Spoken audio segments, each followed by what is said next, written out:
Story tonight at 6. We've been dealing with the COVID-19 pandemic since last March, and it has felt as if the world as we knew it might never be the same. 41 NBC's Ariel Schiller spoke with health experts who reflected on the last year. It's been more than a year since the pandemic started, and so much is still unknown about the coronavirus. One thing that is certain, though, is that pandemic restrictions aren't going anywhere until further notice. Life changed seemingly overnight last March. Schools moved to online learning, restaurants moved to strictly takeout, even businesses found a way to adapt with online shopping and curbside pickup. Masks weren't even a recommendation from the CDC until April of last year. While some people hoped the pandemic would be over in a short period of time, Michael Hawkinson, Public Information Officer with North Central Health District, says he expected this to go on for longer. I was already preparing myself for our response to be in part of the long haul, and I think a lot of us here in public health were already thinking that, hey, this is probably going to be something that's going to be our longest response that we've ever worked, and it's pretty much exactly that. Pharmaceutical companies developed a vaccine for COVID in record time. Now there's a total of 3 different vaccines people can get. Hawkinson says even though the vaccine is being distributed, it doesn't mean life can return back to normal. I don't think we're ever going to be back to normal, but we'll kind of return back to some semblance of what life was like before COVID-19.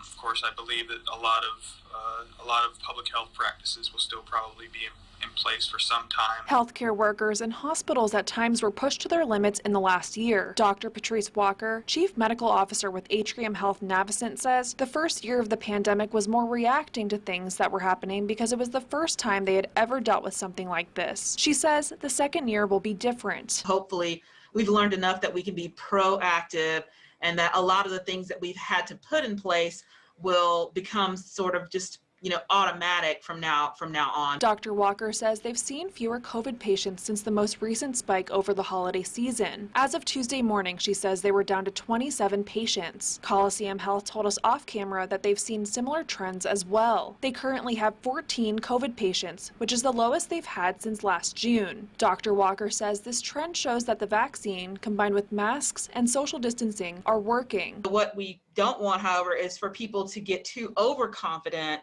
and think, oh, we've already turned the corner, we're past the roughest part, let's just all go back to doing all of our pre-COVID things, and we're not there yet. Hawkinson says even though people are getting fully vaccinated, people still need to follow CDC guidelines and remember that information could change as time goes on. Don't just follow the restrictions for yourself after you're vaccinated, follow it for others, because there's still a lot of unknowns when it comes to a fully vaccinated population. In Macon, Ariel Schiller, 41 NBC News.